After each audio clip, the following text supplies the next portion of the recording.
সবাইকে good morning. এখন বাজে 8:30 আর আমি এখন বৃন্দা উঠে গেছে অলরেডি, তো ওর সাথে একটু খেলছি। তো খেলতে খেলতে ভাবলাম যে তোমাদেরকে ইন্ট্রোটা দেওয়া হয়নি, তো চলো আজকে কিভাবে দিনটা স্টার্ট হয় সবাই তোমাদের সাথে শেয়ার করছি। তো চলো দেখতে থাকো, আর অনেক অনেক কিছু তোমাদের ব্লগে দেখানোর বাকি আছে, তো চলো দেখতে থাকো। এখন করব হচ্ছে চা। সকাল বাজে এখন 7:30, তো সবাই উঠে গেছে মোটামুটি, ওদের এখন টিউশন আছে, তো সেই জন্য কারেন্টও চলে গেছে। তারপরে সকাল সকাল বসিয়ে দিলাম চা।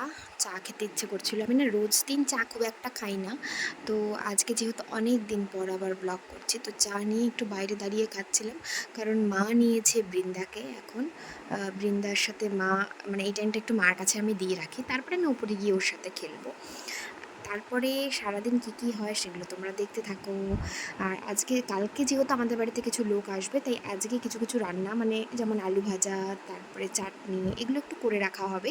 তাই সেই জন্য আমাদের মানে উনুনে করা হবে, কারণ গ্যাস বাঁচানোটা এখন দরকার। যাই হোক, তারপরে ওর বাবা চলে এসছে বৃন্দাকে নিয়ে। এই দেখো বৃন্দা বসে বসে খেলছে। ওর কোনো ব্যাপার না, ও যতক্ষণ বসে বসে মানে কিছু থাকবে খেলতে থাকবে। এটা হচ্ছে চাটনি হবে। তো আমটাকে আগে সিদ্ধ করে নিয়ে, গ্রেট করে সিদ্ধ করে নিয়ে তার মধ্যে একটু আমসত্ত্ব দিয়ে দিয়েছিলাম। তারপরে আর ব্লগ করা হয়নি, একদম পরের দিন। সবাইকে গুড মর্নিং। কেমন আছো তোমরা? আশা করি ভীষণ ভালো আছো, আমিও খুব ভালো আছি। আজকে একটা নতুন ব্লগ নিয়ে চলে আসছি। আজকে বৃন্দা উঠে গেছে। এখন বাজে 7:45। আমি উঠেছি অনেক আগেই, এই 5টা 5:30 নাগাদ উঠেছি। তো আজকে বৃন্দা উঠে একদম কান্নাকাটা শুরু করেছে। তো চলো এখন সারাদিন কী কী করি সবটা তোমাদের সাথে শেয়ার করছি, তো দেখতে থাকো। এই যে আমি চলে আসছি সকাল সকাল, সবার সাথে দেখা করতে চলে আসছি আমরা। দেখো দেখো, এখন ও জানলার সামনে দাঁড়িয়ে, হ্যাঁ হ্যাঁ কি হাত নাড়ছে, জানলার সামনে দাঁড়িয়ে থাকবে কিছুক্ষণ, টোটো দেখবে, বিভিন্ন ধরনের গাড়ির সাথে পরিচিত হবে।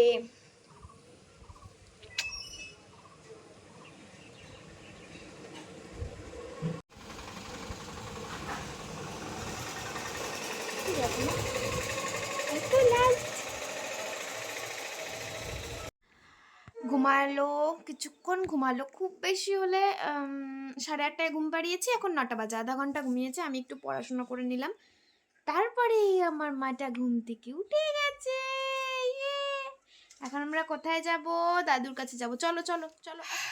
আজকে বাড়িতে কিছু লোক আসবে, সেই জন্য বাড়ি ঘরে একটু গোছাতে হবে। আজকে দুপুরে ইনভাইট করা হয়েছে আর কি ওদেরকে। এই 8 জনের মতন আসবে, তার জন্য সকাল থেকে তোড়জোড় শুরু হয়ে গেছে, বাড়িতে রান্না বান্না স্টার্ট হয়ে গেছে। আর হচ্ছে এখন আমি দুটো ঘর গোছাবো। যেহেতু লোকজন আসবে, ঘরটা একটু গোছাতেই হয়। আর বাচ্চা থাকলে তো অত একদম টিপটাপ করে রাখাও যায় না। যাই হোক, এখন একটু চা খেয়ে নিই। আর বৃন্দাকে নিচে দিয়ে এসছি ওর ঠাম্মির কাছে। বৃন্দা এখন ঠাম্মির কাছে থাকবে, আর আমি সঙ্গে সঙ্গে ঘরটা গুছিয়ে নিই। তো চলো তোমরাও দেখতে থাকো। এখন হচ্ছে বসে আছি, পুচকিটাকে নিয়ে ঘুমাচ্ছে ও আমার কোলে।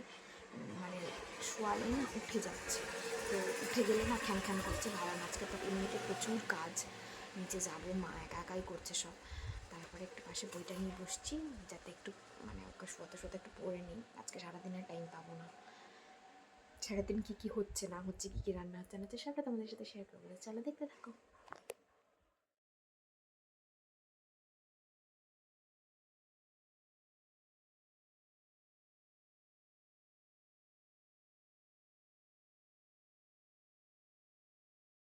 1,000 years later. নতুন খেলনা, আমার মার নতুন খেলনা আসছে গনু দাদার। গনু দাদার গনু দাদার নতুন জামা। এই যে মা, গনু দাদা। ও বাবা, এই যে গনু দাদার সঙ্গে তুই খেলবি না? উরি বাবা, উরি। প্রায় 1.5 বছর, না 1.5 বছর, হ্যাঁ 1.5 বছর পরে আমি মোমো খাচ্ছি আজকে। ভীষণ ভীষণ ভাল লাগছে। এখন কথা বলার টাইম পাচ্ছি না, খেয়ে নিই তারপর কথা বলছি। একটু ডাক্তারের কাছে গেছিলাম, তো টাইমও ছিল না আজকে, যেহেতু বাড়িতে অনেক লোকজন, তো সব কিছু সবাই যাওয়ার পরেই তারপরে একটু গেছিলাম, কারণ বৃন্দার শরীরটা ভালো না, আর যেহেতু নতুন 6 মাস হয়ে যেতে চলছে, তো খাবার টাবারগুলো একটু চেঞ্জ হয়েছে। তো সেখান থেকে গেছিলাম একটু দোকান থেকে কিছু জিনিস নেওয়ার ছিল, আর আমি পাঁপড় তো তোমরা জানোই আমার ভীষণ ফেভারিট একটা জিনিস। পাঁপড়টা নিয়ে তারপরে আর একটু দোকানে একটু বাজারে গেছিলাম, তারপরে বাড়ি। লোক আজকে তো মোটামুটি কিছু লোক খেয়েছে, তাদের ভিডিও নিতে পারিনি, কারণ বৃন্দার আজকে আবার শরীরটা একটু খারাপ হয়েছিল।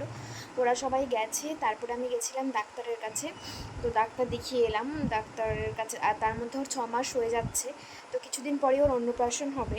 এবার কি কি খাওয়ার যে চার্টটা সেটা একটু চেঞ্জ হবে ওর, তো সেই জন্য আর কি, মানে কী কী খাবে না খাবে সবটা শুনে এলাম। আর যেহেতু আমি কলেজ যাই, আমাকে আবার আসতে হয়, দুবার করে আসা যাওয়া করতে হয়, সত্যি খুব হ্যাট্রিক একটা শিডিউল মানে বলতে পারো। তো সেই জন্য মানে তার কাছে শুনেও এলাম যে কী কী খাবে। আর এখনও ঘুমাচ্ছে বৃন্দা, তো ভাবলাম যে একটু পড়তে বসবো, কিন্তু কোনোভাবেই সম্ভব না, কারণ বৃন্দা আমার পায়ে ঘুমাচ্ছে, ও নিচে শোয়ালেই উঠে পড়বে। তাই আমি ভাবলাম যে একটু ঘুমা, কারণ আজকে আমরা এই ফার্স্ট টাইম স্কুটিতে গেছি, তোমাদের সাথে সেটা শেয়ার করা হয়নি, কারণ খুব ভয় লাগছিল। যাই হোক, যদিও উচিত না যাওয়া, তো আজকে মানে জাস্ট এখন একটু রেস্ট করছি। সারাদিন প্রচুর হ্যাট্রিক গেছে, মানে প্রচুর কাজ কর্ম, বৃন্দাকে রাখা, স্নান করানো, সব মিলে প্রচুর গেছে। তো চলো এরপরে কী কী হয় তোমাদের সাথে সবটা শেয়ার করছি, তোমরা দেখতে থাকো। এখন বাজে 10:30, আর আমরা এখন সবাই জেগে আছি, আর আমার মেয়ে তো ফুলটুসি তো একদম কতক্ষণ জাগবে কোনো ঠিক নাই, ঘুমাইছিল আবার উঠে গেছে। যাই হোক, এই যে মা হাই করে দাও, এই যে বাবা, এই যে বাবা, এই যে শোনো বৃন্দা, হ্যালো।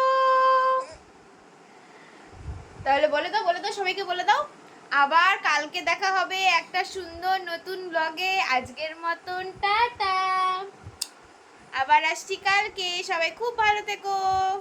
মা বলে দাও, বলে দাও।